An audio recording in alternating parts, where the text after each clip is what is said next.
do it here. So if you want to bring the sling, Saki. We just re-tagged this female because we've been having a lot of antenna failures. If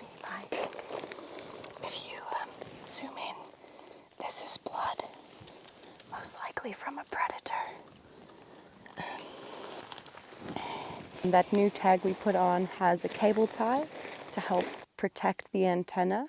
The tag we removed, you can already see, has gotten bent.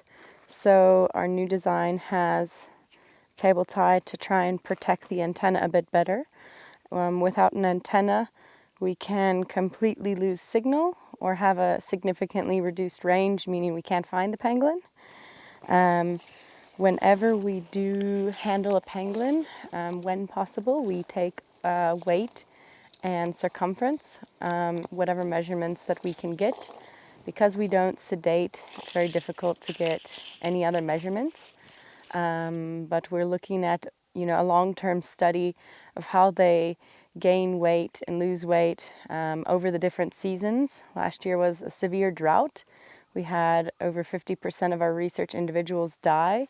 And so this information is quite valuable to see how she's faring this year to how she was faring a year ago in the severe drought. How is she gaining her weight back, and how does she kind of fill out? And that's kind of what the circumference helps us look at. So it's all very important information for us to look at. And as I said, it's also important that we keep maintenance up on the tags. To find them again, it's not very, very easy to do. I also, outside of the drought and winter time, if a pangolin's health is compromised, they could also be carrying a parasite load because they have a weakened immune system. So those are some of the things that we just did with her. We try not to handle them, but we must at some point to check the tags. And so I always check that the tags can rotate and that the nuts are tight enough.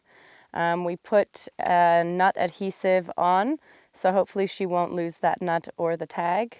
And I try to get a monthly visual on the tags, and if anything needs fixing, then we do so, like we did just now. Morning and welcome back.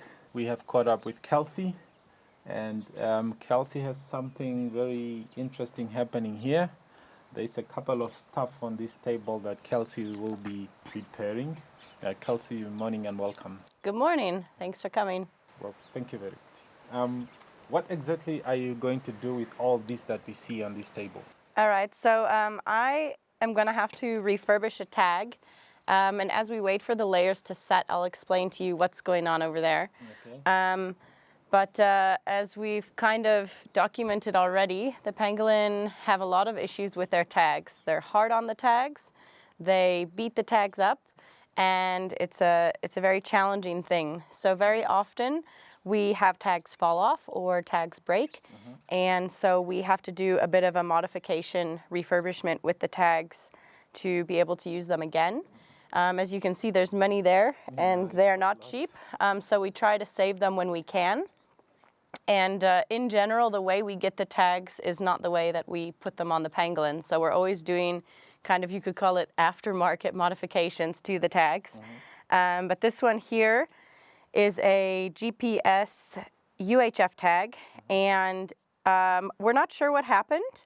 Hyena could have bit into it, or it could have just gotten some abuse in the burrow.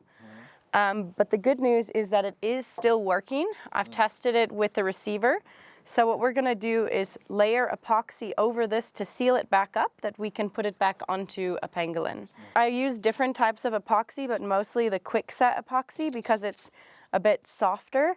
And using the quick set epoxy, it also goes much quicker. Some of the other epoxy gets really hard. And one thing we found is this really hard resin tends to be brittle and break, whereas the epoxy will wear down, and we can just add more layers of the epoxy. Okay. Now we've got to mix this together really nicely. I use a paper plate or whatever I can find. Doesn't have to be anything special. If I can, I will even do this type of fix on the pangolin, because if I can quickly do it on the pangolin, that means we don't have to find it again to put the tag back on. We can just let it carry on.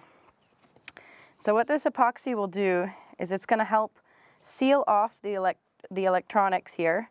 And what we've got on top here is actually the GPS board. And if you look underneath, here are the batteries. So the batteries actually make up the most space of this transmitter. And this type of transmitter just collects GPS locations for us. It doesn't send us anything live. We aren't able to track the pangolin with it, but it's able to collect data for us while we're not able to be there and watch the pangolin. We try to save what we can, especially in these times of coronavirus where funding is hard to come by. If this tag has a few hundred points left to collect, we're going to try and get as many points out of that as we can. Yeah. So over here, we've got, I like to call it the pangolin tag graveyard. These are all tags that the battery has run out or they are too damaged to use again. So as I mentioned, we do a lot of modifications to the transmitters after we get them. So the initial transmitter that we started with came as a metal plate. So instead of what you see with this ear tag, it was a metal plate like this.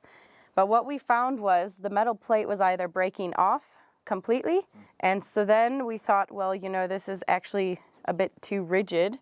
With 2 points of attachment, it can't rotate, and then if it's taking a beating, it doesn't have any flexibility. So from there, what we did was, it kind of looks like this. We basically would shave off the resin from the bottom up to the battery and fit an ear tag with a combination of super glue and adhesives and twine and things, and then epoxy a few layers over that, at the same time adding a cable tie to protect the antenna. You can see they are a bit beat up, but all of these tags were on the pangolin for almost a whole year. It was about 300 days or so. So the idea of the cable tie came after results of this? Yes, something like that or like this. Okay. Once the antenna is broken off, we cannot reuse that tag. It gets very difficult because the range is down a lot. So for example, this was a recent transmitter. The pangolin was missing for about a month, and finally I found her, and she was 50 meters from the road, and we discovered the range of this was only 100 meters. So she had to be within 100 meters of me for me to pick her up because it didn't have the antenna. Yeah. So it really, really decreases the range. And to make it work for a pangolin, we have to, obviously you can see, cut that lip down. Because we're using a bolt with washers and a nut, we're not putting it in with the, cattle ear tag attachment. So we cut it down and we paint it so it's not too bright and standing out. Okay. We tried to change the tags a few months before the end of the battery life, because once you lose a pangolin, to find one again is not easy.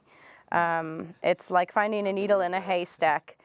So we don't want to do that. So those are all the VHF transmitters. And then we've got GPS over here. We have 2 GPS UHF transmitters, and then we have 2 different types of satellite GPS. All of these ones are like the one I'm refurbishing over here. What are the challenges obtaining these things? These devices? Getting them. Yeah. Well, nothing is produced in Namibia. So that's first, number one, a challenge. Everything we get has to be imported. So if you have a failure, and the company's willing to send you a new one or, look into it, everything has to be shipped back and forth in and out of country. So that's definitely challenging. Pangolin are very, very under-researched. And one of the reasons is because of the challenges such as this that we face. That initial tag that I showed you guys, well, the metal plate tag, we had like a 50% failure rate. So about 50% of the time that tag was falling off within 1 day to about 3 months. And eventually we decided we would completely switch the tag design because, that's pretty inefficient. We will have a guide sighting and tag a pangolin that way. Sometimes I, by chance, run into a pangolin in the field, And so it's always by chance. To actually go out looking for them, the chances of finding them are very slim. So we opportunistically find them. So to find them again, you could spend months looking for the same individual because they don't use the same burrow every night. This tag won't be the prettiest, but it is towards the end of the life. But because these tags do cost so much, we want to get as much out of them as we can. So we want to make every GPS point count. They can download approximately 2,000 GPS points or 2,000 programmed GPS points. So if the GPS connection fails, that still counts as a point. So we want to make the most out of it, which is why we do things like this. So we've got a few nice layers on here now, and you can see what the tag looks like. It's not beautiful. We're not going for beautiful, we're going for efficient and long-lasting. But I will try and kind of flatten this and shave it down to make it a bit more streamlined for the pangolin. I use my special, it's a cheese slicer, but it works quite well. It actually works better than my Leatherman because you can take off just a little bit at a time. We'll wait for this to dry and check it. I think that's our last layer, and then we can test it and it will go back on the pangolin.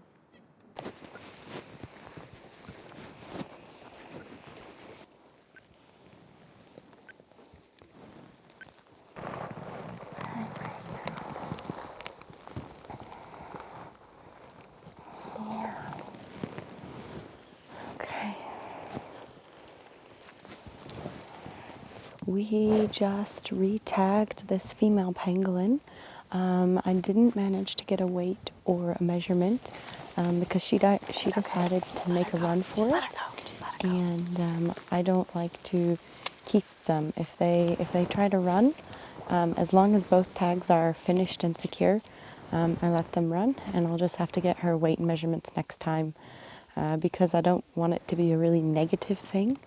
So, you know, we already startled her a bit, and then if she tries to run away and is restrained, that's more stress for her. So I like to just let her run, and the next time we'll get the measurements that we want. So this female that we just tagged, we put a new VHF on with a cable tie over the antenna, and we were able to put her GPS tag back on. And this GPS tag is the GPS tag that I showed you guys how we refurbish. So it came off of her. As you could see, she still had just an empty bolt. And when I know I'm going to put a tag back on, I leave the bolt with the nuts and washers and everything. So it's quick and easy. As you saw, I could switch both tags in about less than 10 minutes. So it reduces the handling time. And now with that GPS tag, I can see where she's moving when I'm not tracking her. So that's quite useful that we're able to refurbish that tag. So, who wants to take us back to the car?